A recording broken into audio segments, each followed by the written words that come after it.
নাগরিকবৃন্দ এবং আমার সামনে থাকা গণমাধ্যমের ভাইয়েরা, আমাদের আজকের এই সংবাদ সম্মেলন আপনারা জানেন জাপানে প্রধান উপদেষ্টা অবস্থান করছেন এবং জাপানে গিয়ে সেখানে গণমাধ্যমের সামনে একটি বক্তব্য দিয়েছেন যে একটি রাজনৈতিক দল ব্যতীত কেউই ডিসেম্বরের মধ্যে নির্বাচন চায় না।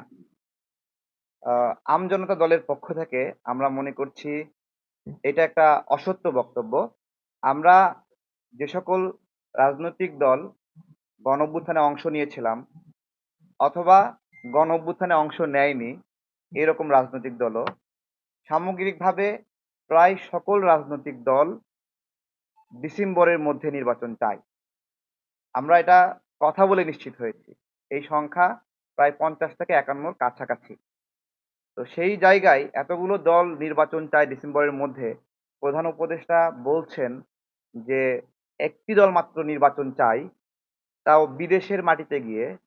এইটা আমাদের কাছে খুবই বিব্রতকর এবং আমি মনে করি এ ধরনের অসত্য বক্তব্য ওনার শপথ ভঙ্গের কারণ বলে আমরা মনে করি। আমরা এই বিষয়ে তীব্র নিন্দা জানাই এবং আমরা মনে করি জুলাই পরবর্তী সময়ে এই ধরনের অসত্য বক্তব্য আমাদের জুলাইয়ে আমাদের যে ঐক্য হয়েছিল সেই ঐক্য বিনষ্টের কারণ। এই অসত্য বক্তব্যের প্রতিবাদ জানাতে আজকে আপনাদেরকে ডেকেছি। আমাদের যে প্রেস বিজ্ঞপ্তি এটা আপনারা একটু নিয়ে নেবেন, আমরা দিয়ে দেবো আপনাদেরকে।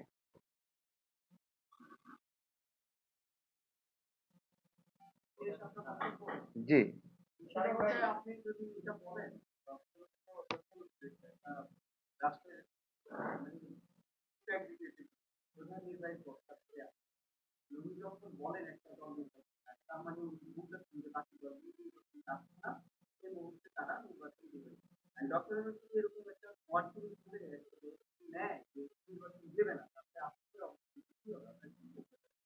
জি, অসংখ্য ধন্যবাদ।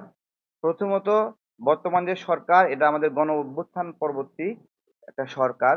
গণ অভ্যুত্থানের মানুষগুলোকে নিয়ে সরকার এটা বলা যাবে না। গণ অভ্যুত্থান পরবর্তী সরকার, গণ অভ্যুত্থানের সরকারও এটা বলা যাবে না, কারণ গণ অভ্যুত্থানের অংশীদারিত্ব এই সরকারে তেমন ভাবে নাই।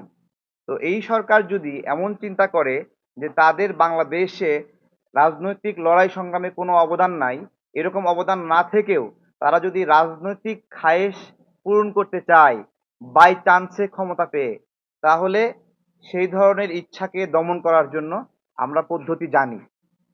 আমরা পদ্ধতি জানি কিভাবে এই ইচ্ছা দমন করতে হয়।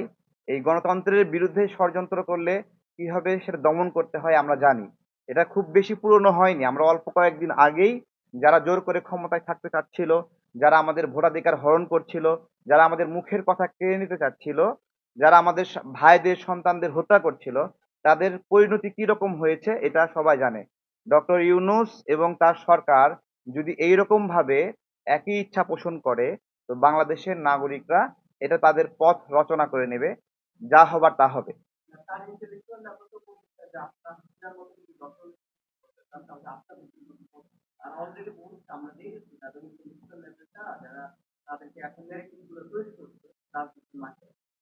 শেখ হাসিনা তো গণহত্যায় অভিযুক্ত, তাই না? কিন্তু শেখ হাসিনায় বাংলাদেশের রাজনীতি তার অনেক অবদান আছে, আছে না? সে সে 90-এর স্বৈরাচার বিরোধী আন্দোলনে অংশ নেয়নি?